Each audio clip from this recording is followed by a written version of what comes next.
السلام علیکم ناظرین آج ہے 16 دسمبر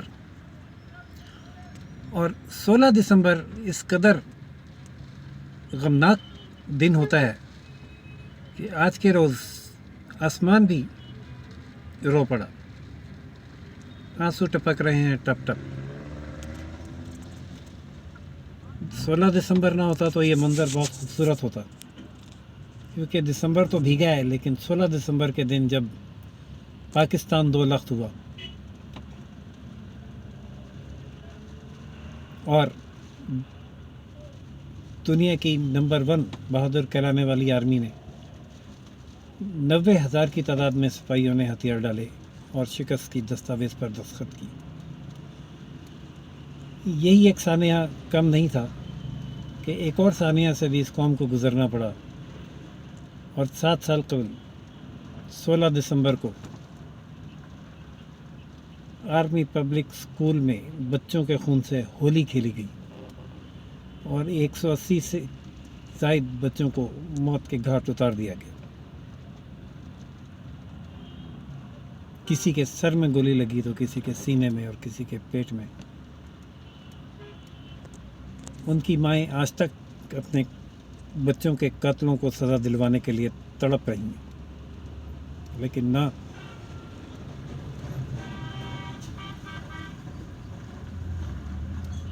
مملکت خدا داد پاکستان کے قاتل پکڑے گئے اور نہ ہی ان 180 بچوں کے قاتل پکڑے گئے۔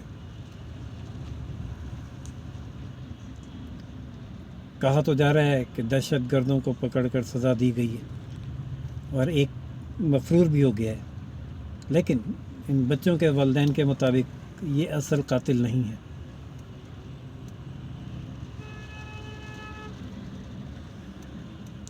اصل قاتل بھی اسی پردے کے پیچھے روپوش ہیں جس پردے کے پیچھے پاکستان کے قاتل روپوش ہیں۔ ناظرین، ایک تیسرا المیہ ہوتے ہوتے رہ گیا اور المیوں کی ہیٹ ٹرک ہونے سے سپریم کورٹ نے اس ملک کی تاریخ کو بچا لیا کہ 16 دسمبر کو المیوں کی کم از کم ہیٹ ٹرک نہ ہو، اور 16,000 سرکاری ملازمین کی برطرفی کی نظر ثانی کی درخواستوں کا فیصلہ مزید ایک دن کے لیے مؤخر ہو گیا، جس پر آج پھر اٹارنی جنرل کے کچھ دلائل سنے گئے اور دلائل مکمل ہونے کے بعد فیصلہ محفوظ کر لیا گیا جو کل سنایا جائے گا۔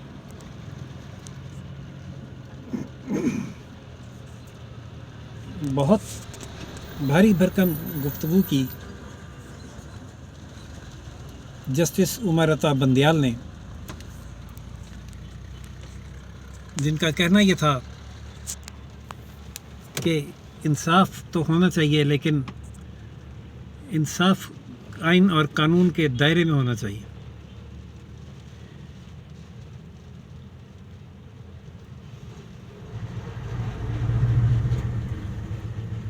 سولہ 16,000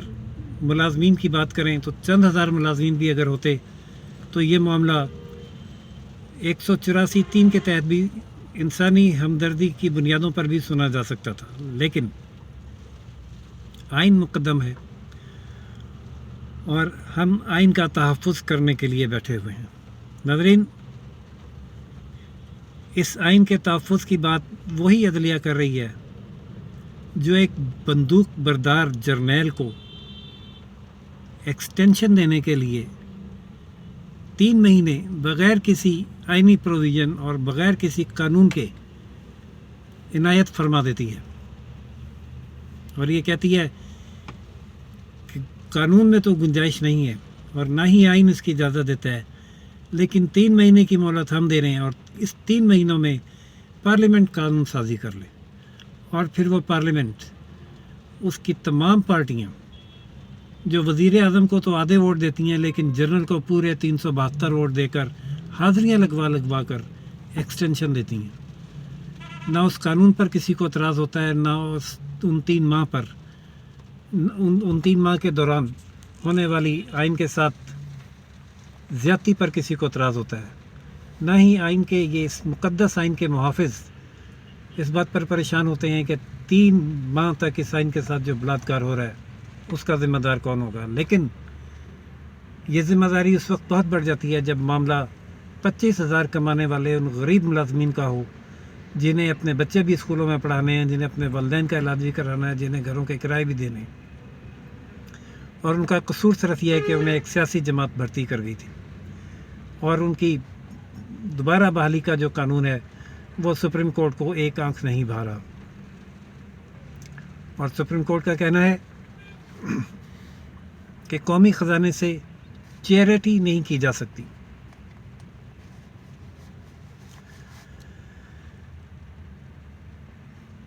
یہ ان ملازمین کی تنخواہیں اور مراعات قومی خزانے پر ایک بوجھ ہیں.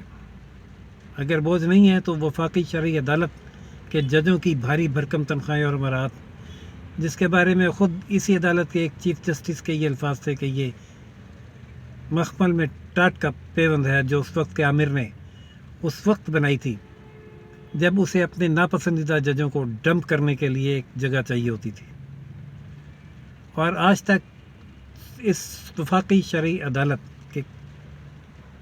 ریکارڈ پر کوئی ایک بھی ایسا فیصلہ نہیں ہے جس سے اس ملک و قوم کو یا تو کوئی فائدہ پہنچا ہو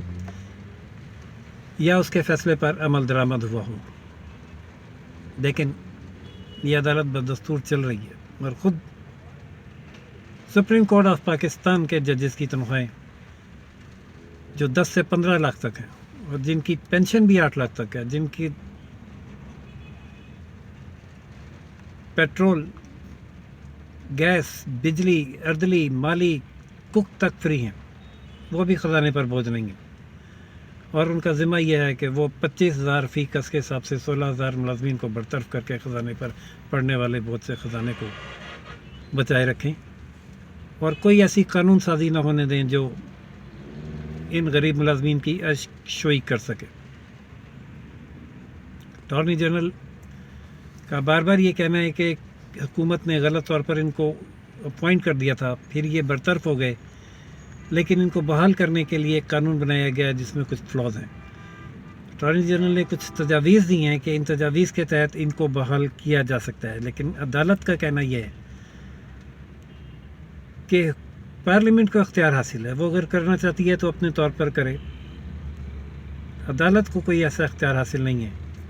کہ وہ ان ملازمین کو نظر ثانی کی درخواست میں کوئی ریلیف دے سکے. یہ وہ واحد کیس ہے جس میں کوئی فریق مخالف نہیں. تمام کے تمام لوگ, ملازمین اور خود وفاقی حکومت بھی یہی چاہتی ہے کہ ان ملازمین کو ریلیف مل جائے, لیکن اگر اس میں کوئی فریق مخالف ہے تو وہ خود عدلیہ ہے جو اپنے فیصلے کو ڈیفینڈ کرنے کے لیے انا کی حد تک اس فیصلے پر قائم ہے. اس کیس میں پیش ہونے والے تمام ہی سینئر وکلاء, رضا ربانی, سینیٹر رضا ربانی, سینیٹر وسیم سجاد, افتخار گیلانی, حامد خان سمیت سب کا یہ کہنا تھا کہ انہیں آج کی سماعت کے بعد بھی کوئی امید نظر نہیں آ رہی کہ عدالت انہیں کوئی ریلیف فراہم کرے گی. لیکن دیکھتے ہیں کہ کیا عدالت اٹارنی جنرل کی تجاویز مانتی ہے یا اپنے فیصلے کو برقرار رکھتے ہوئے نظر ثانی کی تمام درخواستیں اس آبزرویشن کے ساتھ مستر کرتی ہے کہ اگر حکومت چاہے تو قانون سازی کر کے ان کو ریلیف دے دے. کل کا سورج ان 16,000 ملازمین کے لیے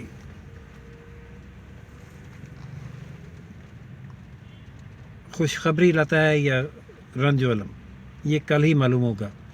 اور کل جو بھی تازہ ترین اپڈیٹ ہوگی اس سے اپنے ناظرین کو آگاہ کروں گا. اجازت دیجیے, نئی اپڈیٹ تک کے لیے راشد بیب کو روشن پاکستان نیوز سے. چینل لائک, سبسکرائب اور شیئر کرنا نہ بھولیے گا. اللہ حافظ.